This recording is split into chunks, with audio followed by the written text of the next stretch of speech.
Hello YouTube, my name is Danny Apkaro and welcome to my video about my rocket launcher, which you can see here, this big boomstick.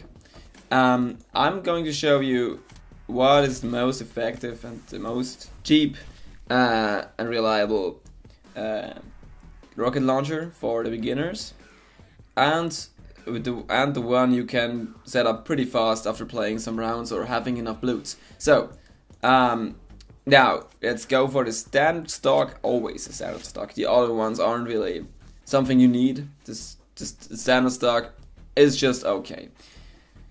Now here, iron sights, I would say take the bioscanner and later on to the X-ray scope. The bioscanner shows the enemy's health and the X-ray scope shows enemies through walls, not massive rock but through walls.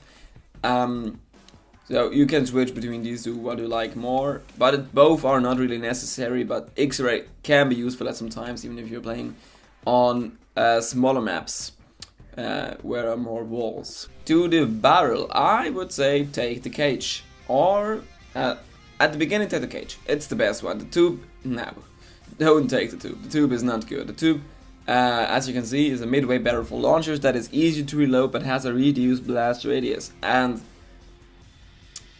it's a reduced blast radius isn't very good if for rocket launchers. It's counterproductive. So stick with a heavy one as soon as you can get it. Otherwise, take the cage, play a bit, take enough blutes, buy the heavy. The rate of fire goes down, reload time goes up, but the blast radius, which isn't shown here, but it is like that, goes up. I think that is very important. The other barrels, didn't try them out yet, but I'll showcase them in another video. So, cage or heavy, but not the tube. No, never. Trigger, semi-auto all the way. The other ones aren't necessary at all. I mean, why would you take full auto with a rocket launcher which only takes one bullet and then you have to reload? Yeah, I don't know either. So go on with the power propulsion. I got the corkscrew, and the corkscrew is effective in that way that it moves in a corkscrew. So people or enemies can walk in and didn't expect it to be there. So probably the better one. Rocket is good as well, it goes in a straight line and you have to look for yourself.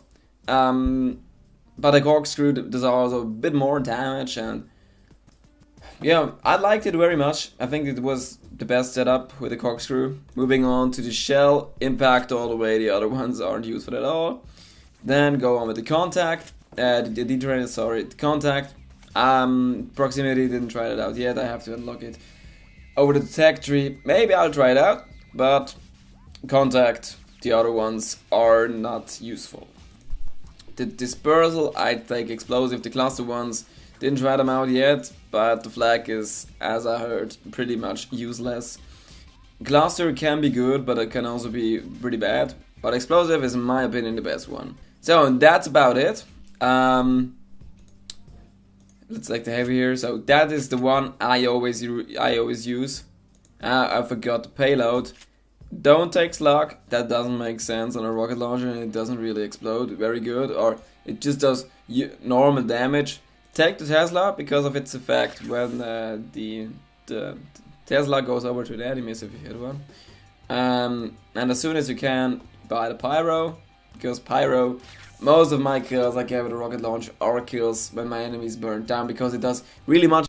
And as you maybe know, the enemies burn that hard as the damage was. So rocket launchers do a hell of a lot of damage, so they burn pretty long, and most of the time they can't escape from the fire and die. And that's how I got most of my kills at the start with my rocket launcher.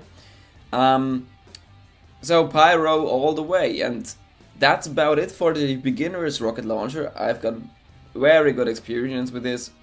I make a video later with some more footage where I showcase something with a bit gameplay. And you may be asking, okay, and what loadout do you use with a rocket launcher?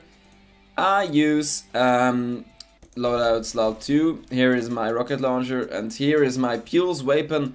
And the pulse weapon does I think it's very effective. These two together, both pyro and the hand grenade, very offensive loadout. It's the one I use when my team is a little bit in the back. So, and I think we have to win. So I use this one for getting offensive. The other one is my sniper loadout, the previous weapon again. But I showed that another one another time when I get a bit more experience with sniping. So that's about it. I hope you enjoyed it, and if you got any suggestions or questions, just ask or leave them down below. And I'll try to answer anything in the next video or in the comments. See you then, goodbye.